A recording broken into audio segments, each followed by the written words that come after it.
Okay, welcome back for the third day of our conference. I hope you've enjoyed the first 2 days, and there's certainly lots of things to enjoy today, and perhaps one of the most enjoyable things will be this first talk. I'm very, very pleased and honored to introduce Professor Yvonne Rogers from UCL. So we are actually colleagues. Yvonne has been a pioneer of HCI. Janine assured me that her book was one of the required reading on interaction design. She's also received many awards, the Milner Award, the ACM SIG-Chi Lifetime Award, and she's also a Fellow of the Royal Society, which is in the UK context, as good as it gets. So with that introduction, I'm very pleased to introduce Yvonne.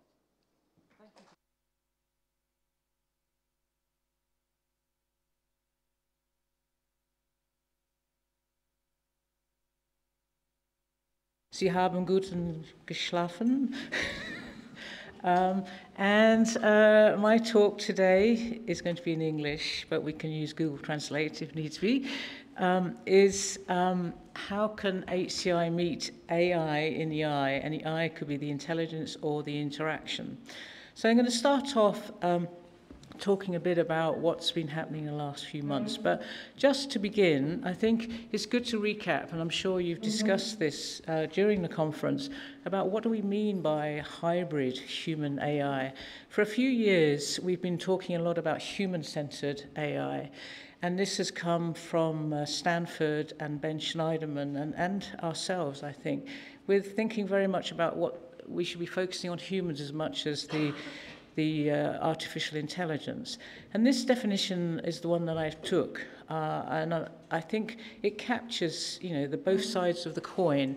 So, what we're trying to do is, firstly, get humans to assist AI in building the systems that can be adaptive, collaborative, responsible and interactive, and that's where my research comes in, but also to leverage human strengths and compensate for our weaknesses, and then take into account, increasingly important, the social, the ethical, and the legal considerations. And as I said, the other side of the coin is how can we design AI systems that will assist humans so that we can improve work productivity and efficiency, and most importantly, and this is where I spend a lot of my time, to think about how we can design technology to augment humans to be more creative and to think differently.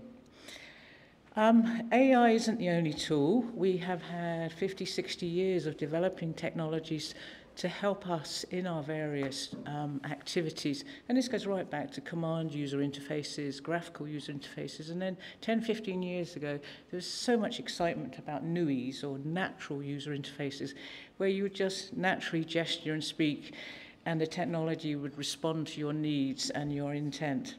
We've had the Internet of Things, we have tangibles, we have physical computing, augmented reality has been around, it's going to happen again soon.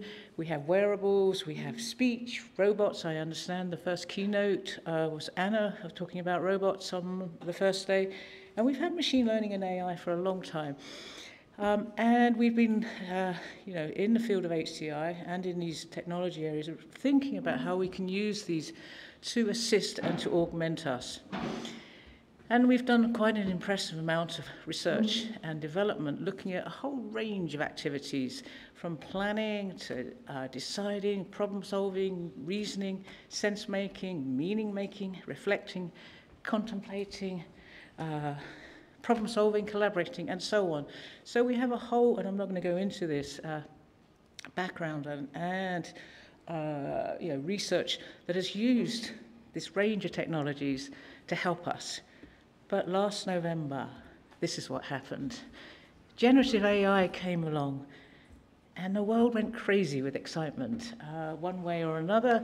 And it would be strange for someone in this room not to have tried it, or to have thought about it, or to have their opinion.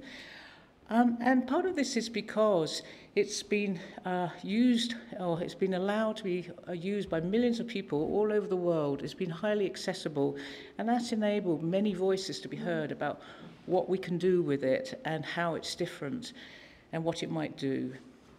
And I think one of the things that I've been thinking about is how is it transforming our life that's different? And it's transforming it in both remarkable and unremarkable ways.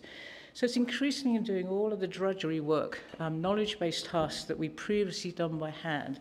So as we know, it's impressive if you, for the first time, producing code, creating copy, you can write essays and reports, summarize main points from meetings, you can start and finish lyrics, and now generate new film scripts, music and videos. And as we know, this can save us a lot of effort and a lot of time by reducing this kind of knowledge drudgery, as I call it. And we are even seeing reports now, this is one by Jacob Nielsen, which is summarizing 3 studies that were carried out in the last 2 or 3 months, that shows significant improvements in users' task performance. So you can see from this graph just how much improvement there has been using generative AI tools. The first study that he summarized was over 5,000 customer support employees were given an AI tool to use, and they were able to deal with 13% more customer inquiries per hour, and that's a huge improvement for that kind of business. The second study was for business professionals who could write nearly 60% more business documents per hour, and these are things like short reports, press releases and analysis plans, than if they didn't have the AI tool. And then the third study he summarized was programmers at Microsoft. There were 70 programmers. They were able to code over a whopping 126% more projects per week. So they're using AI, they're able to complete a task in just over an hour, whereas if they didn't, it took 2.7. So you can see already just those significant improvements and why people are so excited and also concerned that it might take their jobs away. But thinking a bit about, well, what is it doing? How is it different from previous paradigms? And I think Jacob Nielsen has talked about this. It's providing quite a new paradigm by which to think about how we interact with technology. And the key thing here is that the user no longer tells the computer what to do. So I'm telling the computer what to do by pressing that key. I'm saying move on to the next slide, and it knows how to do that. And I can say by moving the trackpad, move my cursor along there. So everything that we do with existing GUIs and other computing paradigms, we are telling the computer. But now, with this new paradigm, the user is telling the AI what outcome they want. And that's the big difference. So how do we do this? Is that you type a description into a prompt box and wait to see what the system will do. This was Jacob Nielsen's, one of his first. It's a bit sort of geeky, but this is what he asked. Make me a drawing suitable for the cover of a pulp SF magazine showing a cowboy in a spacesuit on an airless planet with 2 red moons in heaven. And it was quite impressive for him. And he, this was using Bing, thought it was quite magical. I don't think I would have come up with that description. One of the ones I did, the very first one I did, was I was preparing my talk for the Milner Award, which was last November. And I was just playing around with DALL-E 2 at the time. First of all, I wrote a professor giving a lecture and being nervous, and it was for males. So then I put my name in, and I put a modern painting of Yvonne Rogers giving a lecture and being nervous. And it doesn't look quite like me, but it has those gestures I have, which is when I'm quite nervous, I'll be doing this. So I was quite impressed by what it could do. But it can do these GPT tools, generative AI, have been used to do a range of things. So this one now is writing tweets. This tweet is to say, pasta is the best food in the world, and it will finish your tweet off, should you so desire, or you want to come up with something slightly different. It also will, as I said, finish lyrics. So the Pet Shop Boys, how many of you know the Pet Shop Boys? It's a UK band from the 80s. They finished a song a couple of months ago that they'd started writing years and years ago using a generative AI tool. And it filled in the blanks for the verses that they'd struggled with before. And they were actually delighted with the results. And then they tweaked the song further. So they used this as a tool to finish something off, unlike Nick Cave, who really doesn't like ChatGPT because it's taking his soul away. So it does have different opinions. And then, how many of you have tried Google's Music LM? No one? Okay, well, try it out. You can. This one is slow tempo bass and drums led reggae music, sustained electrical guitar, high pitched bongos with ringing tones. I didn't write this, by the way. This is the example they give. I wouldn't know what to describe.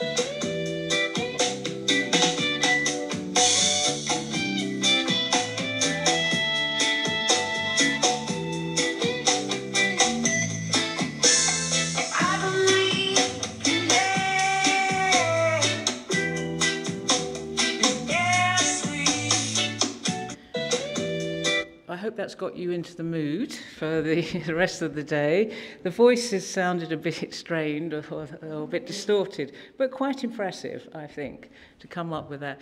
So what else? What's around the corner? And I was looking on the web for various commercial tools that are starting to use these generative AI tools and LMMs. And this one that I came across last week is called Fabric Genie. And Fabric Genie is a new product that will create fabric designs for your curtains, for your upholstery, for your blinds, using a generative AI tool. And it's designed for the general public or the person who's interested in furnishing. And what's different here is that they thought a bit about how the interface should appear. It's not just give us your words. And so they try to scaffold the user to go through the various steps. They also explain to the user how this works. And I'm sure you all know that it's using an AI image generator that leverages deep neural networks and generative models to synthesize high-quality images based on a diffusion process, which I think is quite impressive for a website like this to be giving this type of explanation of how the AI works. But you all know that anyway, but I think for the general public. So I thought, let's design my new curtains. And as I said, they've tried to design it to be like a form rather than it being just the usual prompt box. And you can do it by theme, text and image, or image. So I quite like the theme because it's getting you to think, well, what themes do I like for my material? Is it flowers or animals? The style, watercolor, any elements you might like, and the foreground and the background. So you type all that in, and then this is what happens. Thank you for requesting a unique fabric design from Fabric Genie. But look at this. Your design is being processed and will be sent to you within the next 5 to 15 minutes. And if not, after 30 minutes, ring this number. How many people who have got used to having instant feedback are prepared to wait that long? So I thought, well, in the interest of research, I will wait the 5 to 15 minutes, and meanwhile, I'll go and have a look at what other materials are out there the old-fashioned way. So I went to a website-based app to look at materials, and you can do it by theme and by pattern, by color. And within a couple of minutes, I'd chosen what I wanted. And this design here called Cheeky Monkey Linen Fabric. And it made me think about, well, there are some tasks which are better suited to browsing than using a ChatGPT. So what, in this context, which kind of user interaction is best? So when we browse, you can scan quickly many options that are there, you can see, and you can narrow down very quickly through filter and select a small set of options, and you have what we call in HCI WYSIWYG, which is what you see is what you get. The negative is that sometimes it's overwhelming when you've got too much choice and you keep going backwards and forwards, and in the end you may not choose something because you're not quite sure. Now think about using LMMs or the ChatGPT. What's good about it, or positive, is it's unique. You could get a design for your curtains that no one else has got. And it's surprising, you can be surprised. But it's unpredictable, and it can take many attempts before you get what you want. And you need to know in advance, or you need to know how to specify what you want, otherwise it could be way off. Whilst I'm waiting for my 5 to 15 minutes, I was thinking also about other tasks I might do. And I was thinking about the fonts we use in our presentations, like the PowerPoint slides. So I asked ChatGPT, choose a modern-looking font that's sans serif and easy to read and will be good for PowerPoint slides. And it spat out a long list. These are the top 3. It was really informative, but it doesn't tell me between, say, Calibri and Arial, which one, how do they differ, how do they look? Whereas if I did this, just went to PowerPoint and brought down the menu, it actually shows me what the font will look like. So it shows me that Calibri looks like this. And so it got me thinking, well, maybe we could combine these two at the interface. We could ask PowerPoint to tell us what's the difference and why we might use Calibri instead of one of the others. So we could just design the interface so you could dwell on a font option and it would trigger ChatGPT to pop up an info box. So I could dwell on Calibri and it could just pop this up like this. And then it would tell me that, oh, this is why you might use Calibri, because it's a widely used font due to its clean and modern appearance. It offers excellent legibility, making it a safe choice for presentation. So there we could get the best of both worlds. And I don't see, maybe in the next version of PowerPoint, we might see that starting to happen, where you can have this information coming up, and I can see what it looks like, and I can make that decision. 10 minutes has passed, and an email arrives from Fabric Genie. These are the themes that I gave it, which was, I want people and plants. Many of you, well, none of you, or some of you might know I'm a Man United fan and have been for many years, so I thought, let's put some Man United in there. Let's have a bit of nature, some oak trees and willow trees. What style? I don't know, pre-Raphaelite. And then, because the Man United colours are white and red, I put that in. And this is what came back. It looks like Christmas paper, wrapping paper. And I thought it was just one, and actually there are 4 designs there. They so seamlessly bleed into each other. Certainly there's 2 different types of tree. The foreground is in white and the background is in red. I don't know if they look pre-Raphaelite or like Man United fans, but it wasn't quite what I had in mind. So I could go back and go through this process again, and you can have up to 10 tries before they stop you. But that would take all day.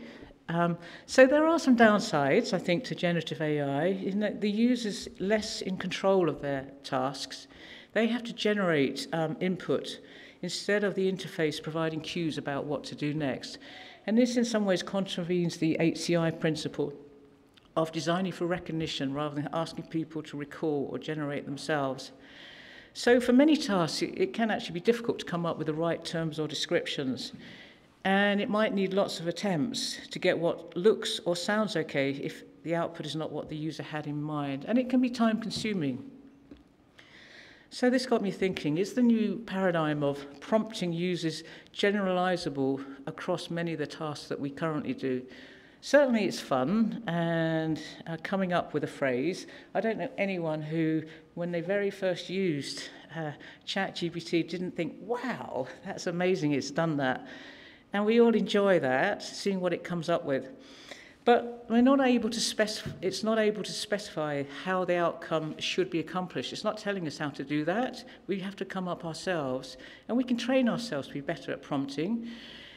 Or it doesn't tell us the steps to be executed. And there's no transparency, as you know, that we don't know how the LLMs created that output. We just have that just that general explanation.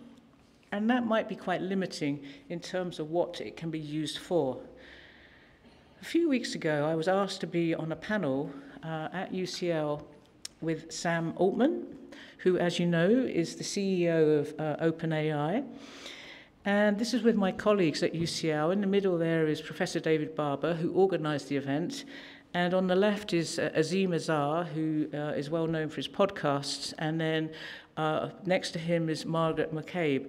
I got the great luck of sitting next to Sam. And the first thing I said to him is, I like your socks, because you have to have an icebreaker, because they're quite bright and luminous. So we immediately connected over clothing. Anyway, he was asked to give a fireside chat. This event was held at UCL. On Eventbrite, when it went out, it was a bit like Glastonbury. Within 20 minutes, 1,000 tickets had been sold, but they didn't cost anything. There were hundreds of people waiting to be on the wait list. It was a phenomenal event.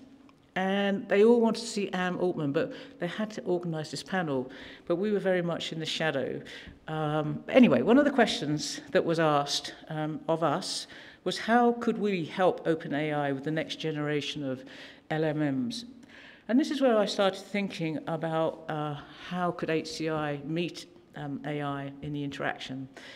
And so one of the things I said was, well, look at the way in which we interact currently. It's just through this prompting box. We could come up and think about a whole range of different interfaces that might be a better match for the different tasks.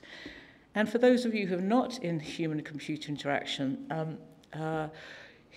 first of all, I should say that Sam was very impressed, and I gave him my card, but I don't think anything will come of that. But it got me thinking a bit about how we can. And so human-computer interaction, from our latest textbook, is all about designing interactive systems to support the way people communicate and interact in their everyday and working lives. And one of the ways in which we think about that is classifying or developing a taxonomy of all the different types of ways we interact. And so we've come up with this taxonomy of interaction types, and I think it can be useful to think about how we might embed ChatGPT or other generative AI tools into these existing ways of interacting. Let's not throw the baby out with the bathwater, but let's think about how we might combine these.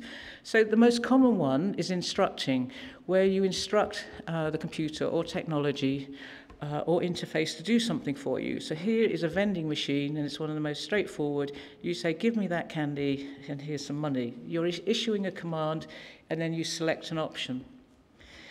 Second one, which has been around equally for as long, is conversing. We think about our interactions at the interface as if we're having a conversation. And perhaps, most well-known is from a few years back, Siri, that appeared on our phones. You could ask it, is it going to rain? Or I think I asked, do I need an umbrella? And it replied, it doesn't look like it's going to rain today. Well, if I'd asked it today, it would have got it wrong. But it's an important style of interaction that we've spent a lot of time working on. Another one is manipulating, which is where you interact with objects in a virtual space or a physical space by manipulating them. And this is the basis of graphical user interfaces and the desktop.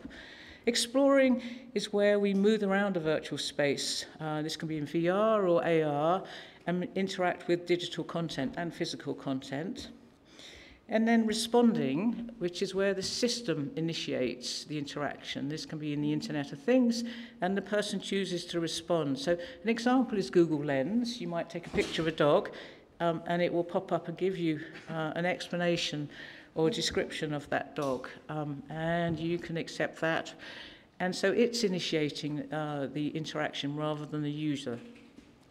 So those are the kinds of types of interactions that we might like to think about. I'm going to focus on conversing, but I think in the future we might like to think about the other ones.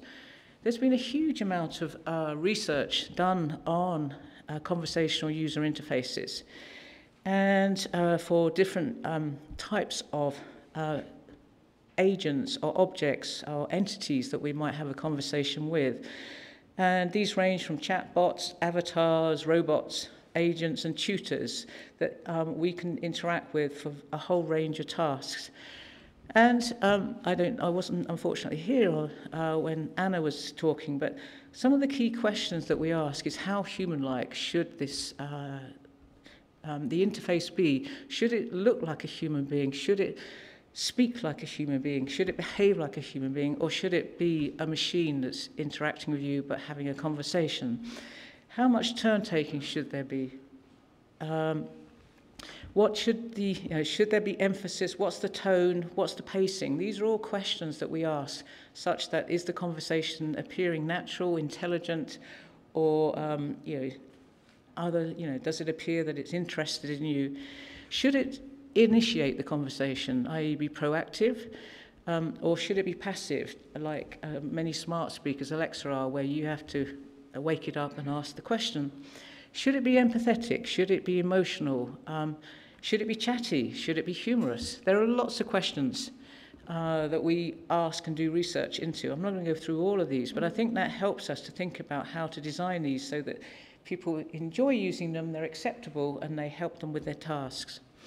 So here's an example of which is different, say, from the current ChatGPT, which is a well-designed chatbot interface, which is intended for home healthcare. And it's a symptom checker, and the idea is that if you find something or you have some kind of symptoms, you could go to this before you go to your doctor so that you're better prepared to explain and describe what it is. So the conversation is designed with a chatbot to follow a script. And as you can see here, it starts off with the patient or the person saying, I'm having abdominal pain, and then the chatbot says, I'm sorry to hear that. Could you answer some of my questions for the doctor to attend you faster? And it goes through, and then it comes up and says, please select relatable symptoms. And then it goes through, and then it suggests next steps to take. So it provides personalized information on a specific health issue, and it's trying to help the user, as I said, to be able to understand a bit better, but to be able to then go to see their doctor and describe more what's happening. And I think it's following a particular script that's very useful in this context. So that's something where there's turn-taking taking place, and it's relevant to that specific domain of healthcare.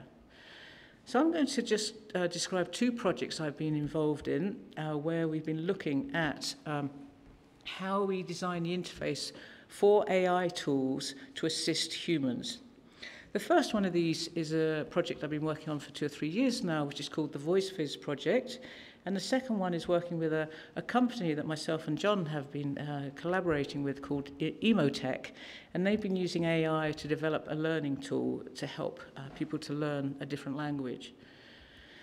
So some of the research questions that we ask, or I've been looking at, have this focus. Do we use voice, or do we present the chatbot using a text interface? What kind of voice might be appropriate, male, female, or robot? When should the agent interject? At what point would be appropriate? What should they say? How should they say it? How to present feedback at the interface following an interaction? And should this agent that's talking with the user appear with a real face? So firstly, the VoiceViz project was designed to help teams of clinicians. I work with Great Ormond Street Hospital, which is a specialist children's hospital in London called GOSH, and they are very interested in how to help their clinicians make sense of complex health data. There's so much data that they can analyze and look at, but they don't really have the wherewithal or the tools to do much with it. So we designed an agent, Vizzy, to help them to do that kind of analysis. We didn't design it to do it on their behalf. What we wanted to do is to help them with their meaning making and to get them thinking more. So to guide them where to look and to facilitate their sense making. So it helps them to look at certain points on a graph as to where something significance happens. So sometimes when you look at a graph that comes out on a dashboard, you don't really know where to look or what's happening. So here, Vizzy might say, what's happening with there? Or why is that slope going like this? And that's getting them to focus on a particular point of the data.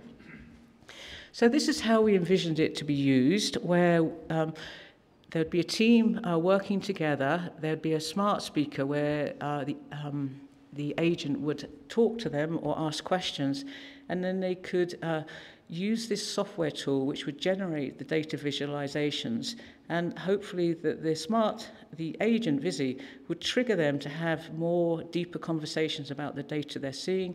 They could also request different visualizations to appear. So the question was, does this setup facilitate more sense making?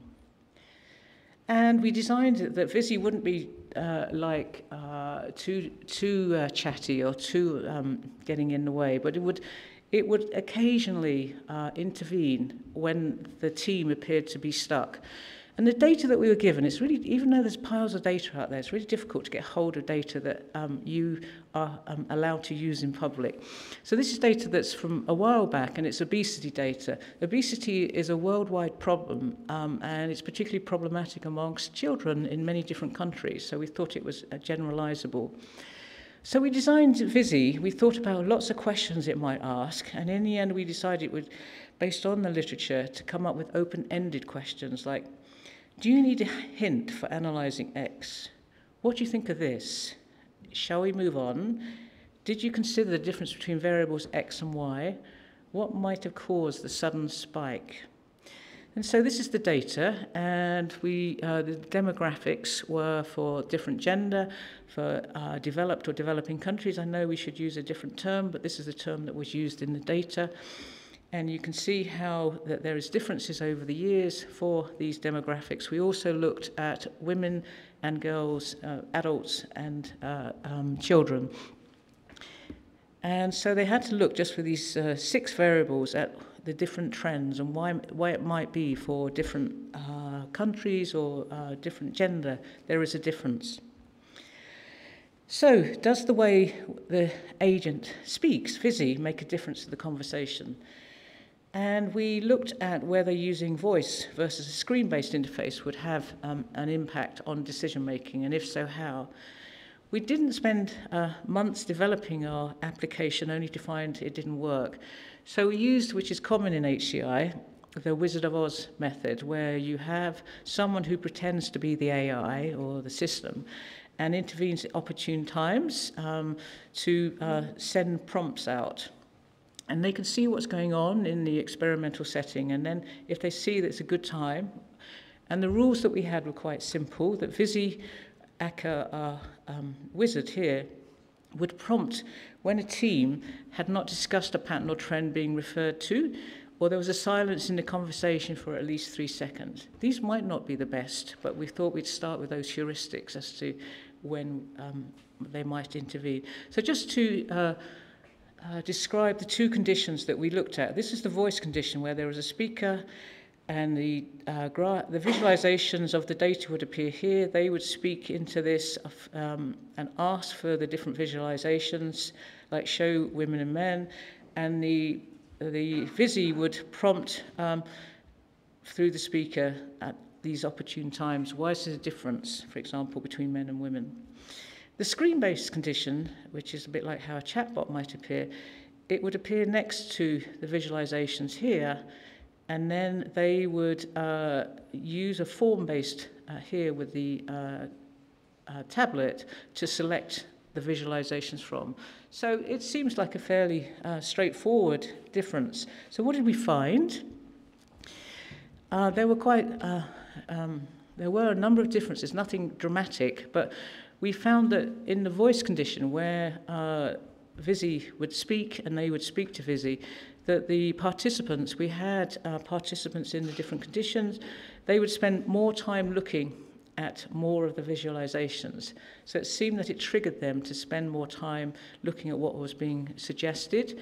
And they also explored more data, and this resulted in more in-depth discussions and identification of trends. And they bounced off ideas from each other more by doing this thinking out aloud. When they had to read from the screen, in the screen condition, discussion was less rapid and less spontaneous. And part of the reason for this is if something pops up on a screen, it stops you having that discussion, and then you read from the screen, and then you have to somehow get the discussion back. And so this slowed down the conversation, and that led to different trains of thought. Sometimes that was quite good, but by and large it could be disruptive. So I think just to show that we can think about different variables by which to experiment with in order to think about what's the best way to design an interface for this type of context. So to summarize, in this context, voice is preferable to screen-based, and Visi's prompts encourage the teams to generate more hypotheses And it got them to focus on the causes behind the different ways the lines increased in the graphs. So it said, here's an example, one of the participants afterwards. I like that the questions were on finding out more about the data. By answering the question, or even by looking at it, you would think about the consequences, and then you would ask yourself, why is this line more steady than the other, which wouldn't necessarily happen without the assistant. And another person said, I think one thing that helped was the way that when we were kind of stuck and we were not saying anything, it would just generate a suggestion. I found that useful. And so I think there we're getting some insights into how we can design these agents to facilitate and to scaffold teams working together, so humans and humans, in order to improve their sense making. I'm not going to go through that one because of time. But just to summarize, a chatbot in a software app can facilitate human reasoning, and as I said, it can trigger more ideation, more exploration of the data in the software and spark more in-depth conversations. So that gets us thinking in today's, how do we embed the next generation of AI tools into existing software, workflows and ecosystems? And to think, well, what activities are we trying to promote? What kind of scaffolding? Do we want the agent to be proactive, or do we want it just to sit there and then, based on what the user suggests, will pop up? Should it be foregrounded or backgrounded? Okay, I'm going to move on now to the second case study, which is here there was an actual AI tool that had been developed, rather than us thinking if the AI tool was developed, this is how the interface should be. So it's taking a different starting point. And it's a company, as I said, called Emotech, and they've been around for a few years now, and they've developed robots to begin with, but they've moved on using the knowledge of the AI that they developed, particularly spatial AI, in order to think about how you can help people to learn. And the focus was on helping the Chinese students to learn English, to speak English, by developing a pronunciation tool. And the motivation is that they find it quite difficult, Chinese students, to pronounce the stresses in English words. They can get the syllables okay, but not the right rhythm. And the two founders of the company are from China themselves, so they're very familiar with this problem. And it does this by comparing video and audio recordings of sentences an English teacher speaks, and then compares these with how well a student mimics them. And through comparing them, it can work out what the mispronunciations are, and it does this using machine learning. It looks at the mouth shape, the pitch of the syllables and the vowels, and the facial movements when speaking. So let me just play the video where they explain how it works. Emotech is launching the world's first multimodal AI teaching assistant solution, bringing English lessons into a new era. Our text-to-video technology can easily convert any written English into animation of virtual teachers that has accurate lip movement. Stephen lives in a village. After the teacher uploads the video demonstration and creates the class through the teacher management platform, students can scan the QR code to start the exercise. I can't breathe in the clothes.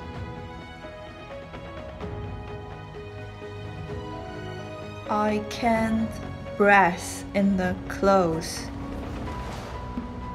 I can't breathe in the clothes. Breath. Breathe. Breath. They can practice individually with the help of multimodal AI phoneme level scoring and watch the playback of the lip pronunciation. Breathe in the clothes. After completing all exercises, the system will generate a personalized course report based on every student's performance. During the practice, the teacher can check the learning progress in real time, according to the high-frequency mistakes that are summarized by the system, to give a targeted explanation.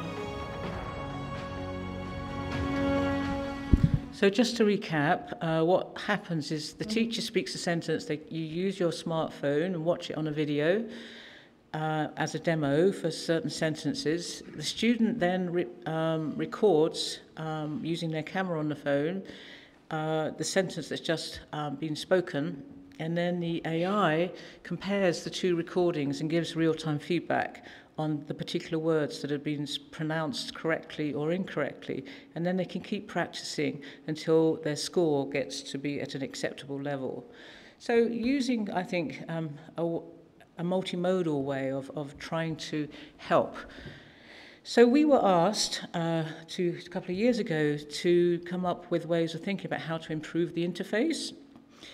And after much discussion, we thought a lot about what's the best way to present feedback in real time to enhance learning. Because this is something that's quite novel in that you can provide in terms of percentages, but also you may want to show in slow motion how the face is moving when pronouncing these words.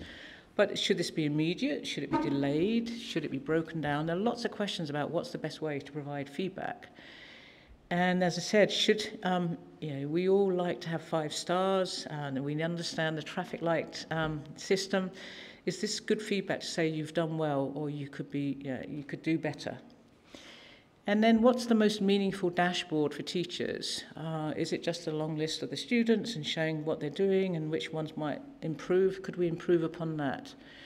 Then there's questions about the content. What's the best content to practice on? Is it boring textbook sentences like, I can't breathe in these clothes? Or could it be jokes that are appropriate to that culture?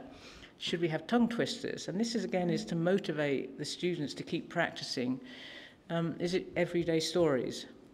Then there's a question that we looked at, which is, what is the best teacher face to look at when practicing?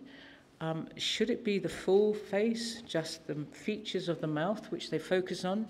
Should it be real or cartoon-like avatar? And what is culturally appropriate, depending on the different cultures, as to how the face should be presented? In Muslim countries, you might need to have some kind of head covering.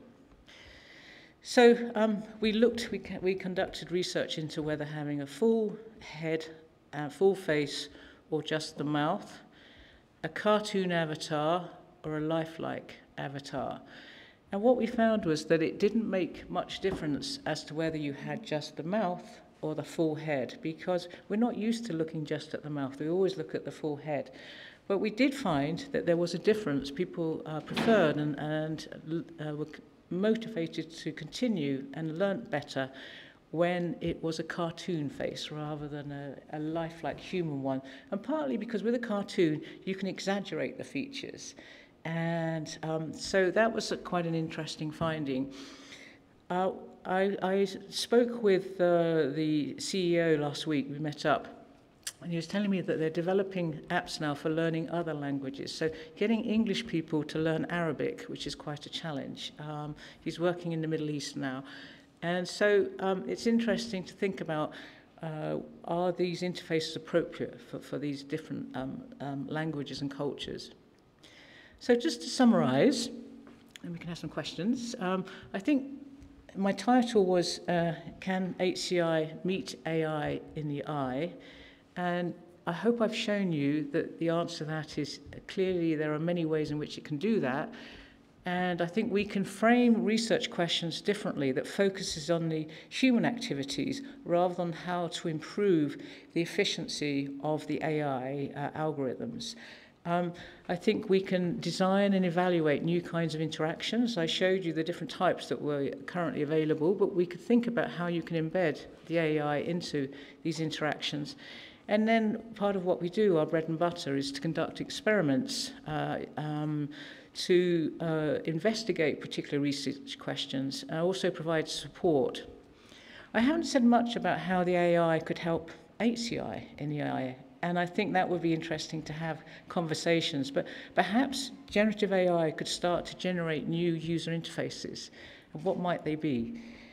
Well, this may not have been generated by an LLM, but next year we will all be seeing Apple's Vision Pro.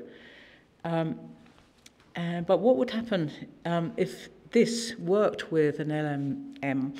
How might we start to think about our interactions with the world and digital content differently? At the moment, for those of you who have not heard about this, this is going to be the latest XR, which is in between AR, augmented reality, and virtual reality, with a very comfortable headset, and it's got the most amazing technology in it in terms of sensors and cameras. I'm not going to go through this, but it allows you, can track what you're looking at, and we're all waiting with bated breath to try these out to see if they are the next big thing. This is the kind of demo that Apple are proposing, which we've seen 20, 30 years ago with large displays, where you might be able to move around looking at different displays in your environment. But I think we can do lots more than that, and that's what's going to be exciting next year, is how do we marry this with the AI to come up with different ways in which we can extend our human capabilities to the superpower level. So how might we combine spatial AI with augmented reality? What sorts of relevant digital content might we want to appear in our everyday tasks? It might be as mundane as names of people we forget. So it could appear and pop up. It could be reminders of what we need to do in situ when needed. But data and prompts could also appear during our decision making when we're wearing these. And finally, for those of you who know me, much of my research has been about designing technology for children to inspire them to love learning. And so we could think about, being able to let the kids come up and generate their own holograms and to be able to learn about nature in quite a different way. We'll see. I want to just finish by saying I think future AI tools should not just be about assisting us, but they should encourage us to think more, not less. And on that note, I'd like to say thank you to being a great audience, and also the colleagues of mine who worked on the Visi project and Emotech. So thank you very much.